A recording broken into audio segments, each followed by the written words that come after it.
नमस्कार साथियों, आर के प्रजापति चैनल में आपका हार्दिक अभिनंदन।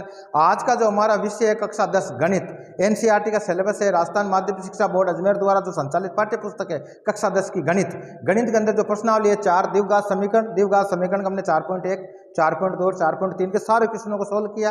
अभी जो चल रही है 4.4 चल रही है। 4.4 का हमने पहला क्वेश्चन और दूसरा क्वेश्चन सोल्व कर दिया। आज का जो हमारा टॉपिक है क्वेश्चन नंबर 3 है। क्वेश्चन नंबर 3 को पढ़ते हैं, किस प्रकार सोल्व करते हैं, किस प्रकार इसके हल निकालते हैं, इसके बारे में चर्चा करते हैं। एग्जाम की दृष्टि से महत्वपूर्ण क्वेश्चन है, तो इस क्वेश्चन को हमने पढ़ना। पहले क्वेश्चन नंबर 3 है, क्या एक ऐसी आम की बगिया बनाना संभव है जिसकी लंबाई चौड़ाई से दोगुनी हो और उसका क्षेत्रफल 800 मीटर स्क्वायर हो? यदि है तो उसकी लंबाई और चौड़ाई याद कीजिए। बहुत अच्छा क्वेश्चन है। आम की बगिया की कल्पना कर रहा है जिसकी जो चौड़ाई है और लंबाई है उनका अनुपात दे दिया कि जो लंबाई होगी वो चौड़ाई की दोगुनी होगी और उसका जो क्षेत्रफल है 800 मीटर स्क्वायर है। ये चीज़ हमें दे दी। इसके आधार पर लंबाई और चौड़ाई निकालना है। तो लंबाई और चौड़ाई निकालने से पहले क्वेश्चन को समझना है। क्वेश्चन ये कहता है भाई आयताकार है, क्यों? लंबाई और चौड़ाई होगी तो दिमाग में क्या आएगा? आयत आएगा। क्या आएगा? आयत। और आयत का आपने पढ़ा होगा क्षेत्रफल कैसे निकालते हैं, लंबाई क्या होती है, चौड़ाई क्या होती है, परिमाप कैसे होता है, इसके बारे में पिछले कक्षा में आपने पढ़ा। मान लो आयताकार बगिया की बात कर रहे हैं, ए बी और सी डी की बात कर रहे हैं। ए बी है, ये हो गई लंबाई, हो गई आपके, क्या हो गई भाई? लंबाई। और इसको कर देंगे चौड़ाई, ठीक है। और लंबाई चौड़ाई दे दी, इसका मतलब आयताकार है। क्या? आम की बगिया। क्या लिखेंगे हम? आम की बगिया। समझना क्वेश्चन अच्छा है, दिमाग में डायग्राम आपके समझ में आना चाहिए। अब लंबाई और अब प्रश्न क्या कहता है? जो लंबाई है वो चौड़ाई से दुगुनी है। तो मान लो चौड़ाई हमने लिख दी x मीटर। क्या लिख दी? x metre. अगर चौड़ाई x मीटर है तो लंबाई कितनी होगी? इसकी दुगुनी होगी। तो दुगुनी का मतलब हो गया 2x मीटर। आगे यहाँ तक समझ में? ये कल्पना करनी है, फिर इसका हमें लंबाई और चौड़ाई याद करनी है। तो सबसे पहले हम क्या लिखेंगे? माना कि, या क्या लिखेंगे? हल करेंगे। ये हो गया हल। और हल में क्या लिखेंगे? माना कि क्या आयताकार हो गए। क्या लिखेंगे? आयताकार। आयताकार आम की बगिया। क्या लिखेंगे? आम की जो बगिया है, आयताकार आम की बगिया की जो चौड़ाई होगी, कितनी मानी हमने भाई? चौड़ाई। और चौड़ाई हमने क्या मानी? x मीटर मानी। आगे यहां तक समझ।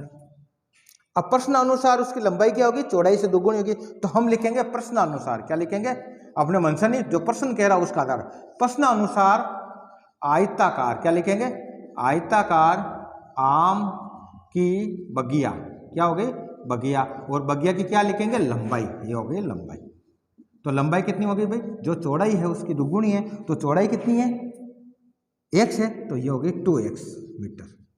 आगे यहां तक समझ में? अब ये दो चीज दे दी तो हमें इसका क्षेत्रफल दे रखा। प्रश्न अनुसार क्षेत्रफल कितना? 800 मीटर। तो क्षेत्रफल कैसे निकालते हैं? तो हम जानते हैं कि आयताकार। क्या लिखेंगे? आयताकार आम की बगिया। क्या लिखेंगे? आम की जो बगिया, आयताकार आम की बगिया का क्षेत्रफल होगा। क्या लिखेंगे? क्षेत्रफल होगा। और जब क्षेत्रफल की बात होती है तो हमने पढ़ा क्षेत्रफल कैसे निकालते हैं? लंबाई गुणा चौड़ाई। आगे हमने पिछले कक्षा में पढ़ा, आयत की बात हो रही है तो आयत का क्षेत्रफल कैसे लिखेंगे? लंबाई को चौड़ाई से गुणा कर देंगे। अब प्रश्न अनुसार क्या हो जाएगा भाई? लंबाई कितनी है? कि लंबाई है 2x, तो हमने 2x लिख दी, ठीक है। और चौड़ाई कितनी है? x है।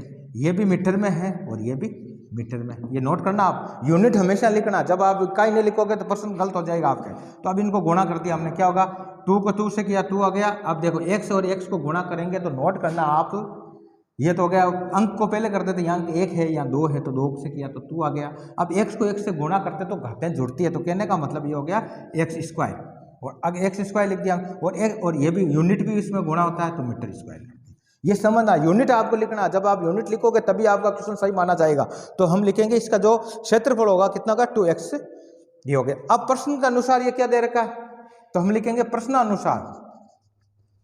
प्रश्न अनुसार क्षेत्रफल कितना है भाई? तो प्रश्न अनुसार जो क्षेत्रफल है वो 800 मीटर स्क्वायर है। कितना? अच्छा, तो अब जो समीकरण बनेगा वो समीकरण क्या बनेगा? इसलिए जो समीकरण बनेगा हम लिखेंगे 2x स्क्वायर बराबर कितना आ जाएगा? 800। अब यूनिट लिखने की जरूरत नहीं, इधर भी मीटर स्क्वायर है इधर भी मीटर स्क्वायर है। तो इसलिए यूनिट का या मैं तूने x की वैल्यू निकालने। क्या निकालने में? x की वैल्यू। ये समीकरण बन गया। ये समीकरण बनने के बाद में आपने नोट करो, पक्षांतरण करेंगे। इस संख्या को इधर ले जाएंगे तो ये भी गुणा में है तो भाग में हो जाएगी, ठीक है। ये मल्टीप्लाई है तो डिवाइड हो जाएगी। तो हम क्या लिखेंगे कि x स्क्वायर बराबर हो गया 800/2। आगे यहाँ तक समझ में?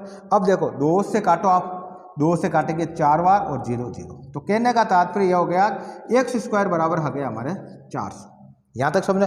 अब यहाँ देखो ये वर्ग है, एक्स स्क्वायर है, तो इसका भी एक्स की वैल्यू नहीं, इसका भी वर्गमूल लेंगे और इसका भी वर्गमूल लेंगे। तो आपको पता है एक्स का जब वर्गमूल लेते हैं तो क्या था, एक्स आता है और ये अंडरूट आ जाएगा किसके, 400 के। और जब भी किसी संख्या का वर्गमूल लेता है 0 से बड़ी हो तो वो संख्या किसमें, प्लस माइनस दोनों में आती है। अब यहाँ तक आगे समझे। अब हमें क्या निकालना, एक्स। तो x बराबर क्या है, अब देखो 400 का वर्गमूल निकालो। और वर्गमूल कैसे निकालते हैं आपको मैंने बताया, 2 तरीका बताया था, भाग विधि से और ये अभाज्य गुणनखंड की विधि से। तो अभाज्य गुणनखंड की विधि से निकाल लो आप। ये हो गया 400 डबल 0 आ गया। तो इसका अभाज्य गुणनखंड करेंगे, 2 का भाग दिया, ये 2 आ गया, 0 0 बच गए। फिर 2 का भाग दिया, कितने आ जाएंगे भाई, ये आगे 1 और 0 0 आ गया। फिर 2 का भाग दिया, ये 5 और 0 आ गया। फिर 2 का भाग दिया, ये 25 आ गया। फिर कितने का भाग जाएगा, 5 का जाएगा, 5 बार गया, ये 5 बार गया, ये आ गया 1। तो कहने का तात्पर्य क्या लिखेंगे इसको, 2 × 2 × 2 × 2, फिर 5 × 5। 2 को 2 से गुणा किया 4, 4 को 2 से किया 8, 8 को 2 से किया 16, 16 को 5 को किया कितना, 80, 80 को 5 से किया, तो ये 400 हो गया। अब इसका जोड़े बनाना है, वर्गमूल बनाते हैं। इसके 2 के जोड़े बन गए, ये बन गए, ये बन गए। अब जोड़ा बना, एक जोड़ा 1 लिख दिया हमने, फिर दिए 2 का 2 कर दिया, 5 का 1 लिख दिया, आगे यहाँ तक। अब इनको आपस में गुणा करो, तो 2 4 और 4 को 2 5 से गुणा किया तो 20। तो कहने का मतलब इसका जो वर्गमूल आया वो आया प्लस माइनस 20। आगे यहाँ तक समझ। अब ये आ गया, तो इसका मतलब जो x की जो वैल्यू आई, एक बार x को लिखेंगे प्लस के 20 और एक बार लिखेंगे x को माइनस के 20। अब इसमें नोट करना x की जो मूल प्राप्त या x की जो वैल्यू प्राप्त हुई, एक प्लस में और एक माइनस में। तो आपको पता है x की वैल्यू क्या, चौड़ाई, और चौड़ाई कभी भी माइनस में नहीं होती है, चौड़ाई कभी भी माइनस में नहीं होती। और चौड़ाई अगर माइनस में नहीं होगी तो हम क्या प्लस वाली वैल्यू लेंगे, तो इस वैल्यू को छोड़ेंगे और ये वैल्यू लेंगे। तो कहने का तात्पर्य जो x की वैल्यू आई वो 20 मीटर आई, कितनी आई, 20 मीटर आई। और x क्यों मीटर में ले रखा है। अब मीटर की जब बात हो रही है, ये क्या, x बराबर क्या है कि x बराबर है चौड़ाई। तो हमने लिखा इसलिए, क्या लिखेंगे, इसलिए जो आयताकार आम, क्या लिखेंगे, आयताकार आम की बगिया का की जो चौड़ाई होगी वो कितनी होगी भाई, चौड़ाई x है, तो x बराबर कितना, 20 मीटर आ गई। क्या आ गई, अच्छा 20 मीटर। तो अतः अब क्या निकालना, हमें लंबाई निकालनी है। अगर ये आ गई 20 मीटर, क्या आ गई, ये 20 मीटर आ गई। अब लंबाई कितनी आएगी, तो लंबाई क्या कह रहा है, जो चौड़ाई का दुगुना है, तो चौड़ाई का दुगुना कर दो। तो अतः हम क्या लिखेंगे, क्या लिखेंगे, अतः लंबाई होगी, क्या लिखेंगे, लंबाई होगी। और लंबाई क्या होगी भाई, देखो आप 2 × 2x है, तो बराबर लिख दिया 2 × 20 बराबर 40 मीटर। तो कहने का तात्पर्य ये हुआ, जो लंबाई आएगी वो 40 मीटर आ गई और चौड़ाई जो आई वो कितनी आ गई, 20 मीटर। तो इस प्रकार ये संभावना व्यक्त हो गई। हाँ, वास्तव में हमें जो आम की बगिया बनाएंगे, उस बगिया के अंदर जो उसकी लंबाई तो लेनी पड़ेगी हमें 40 मीटर और चौड़ाई होगी उसकी 20 मीटर, और इसकी संभावना है। तो कहने का तात्पर्य जो क्वेश्चन है, क्वेश्चन को हमने सोल्व कर लिया।